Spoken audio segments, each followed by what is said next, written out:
Автобускиот превоз во колапс. Во текот на вчерашниот и денешниот ден се забележуваат нервозни граѓани кои, како што велат и самите, доцнат на работа, лекар во училиште.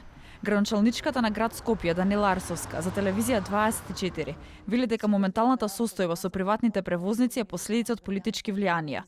Таа тврди дека долг кон приватните превозници не постои, а доколку тие мислат спротивно, истите може да поднесат и тужба. Неумесно е да зборувате за деловен однос во кој што редовно ви се сервисираат обврските, а на крајот од краиштата, доколку се незадоволни, имаат механизми, правни лекови и нека тужат. Јас не знам зашто не тужеле досега доколку не се реализираат и затоа тука ја гледам таа политичка заднина.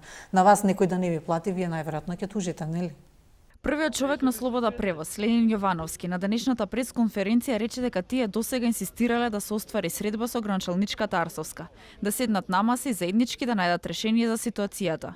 Јовановски вели дека станува збор за неисплатен долг за месец септември, октомври и таковниот ноември.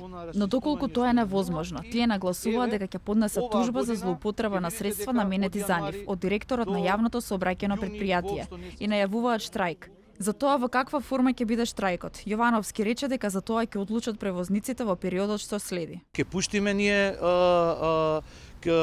побарувањата, ќе ги побараме да се извршат преку извршител, ќе поднесеме тужба за злоупотреба на средствата наменети за нас до директорот на јавното сообраќајно предпријатие. Граѓаните се револтирани, велат дека тие страдаат затоа што долго чекаат на автобуските постојки, а со тоа се пореметуваат и нивните обврски.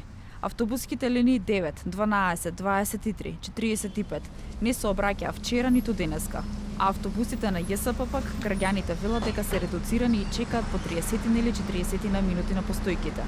Апелираат да се најде решение за автобускиот превоз, затоа што пари за такси немаат, цените се поскапени. Хаос е веќе, јас све ваму во Лисич чека, 23 нема.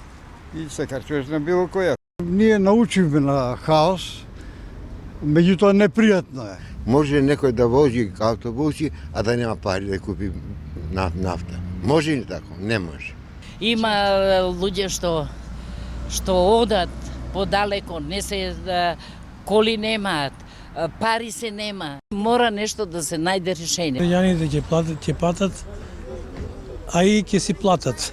По вчерашната 4,5 часовна средба со представници на приватниот превозник Слобода превоз и секретарот на град Скопје, договор не беше постигнат. Од Слобода превоз вела дека причината за прекинот на автобуските линии 9, 12, 23 и 45 е немањето средства за нафта, односно неисплатен долг од над 61 милион денари. Градоначалничката пак посочи дека долг кон приватните превозници не постои.